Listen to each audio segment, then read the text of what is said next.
new Volvo S60 has been designed to be a true driver's car, offering an engaging and enjoyable driving experience in all situations. Advanced chassis technology puts it at the forefront of driving dynamics.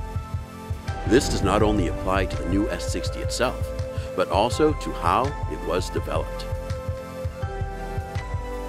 Volvo Cars was one of the first car manufacturers in the world to implement a full-scale, state-of-the-art simulator for driving dynamics.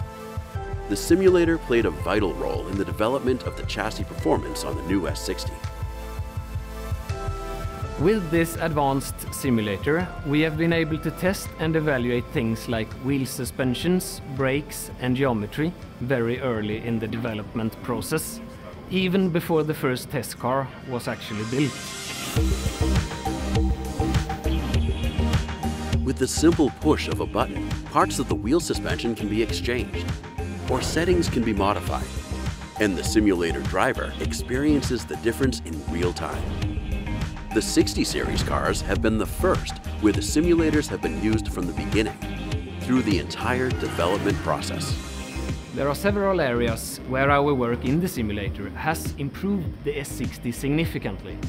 For example, based on our test results here, the geometry of the rear axle was changed in order to improve the balance and agility. With the simulator, we have an excellent foundation once the real-life testing begins. It's about making the car better, not just save time. I believe we have created the best driver's car so far in Volvo's history.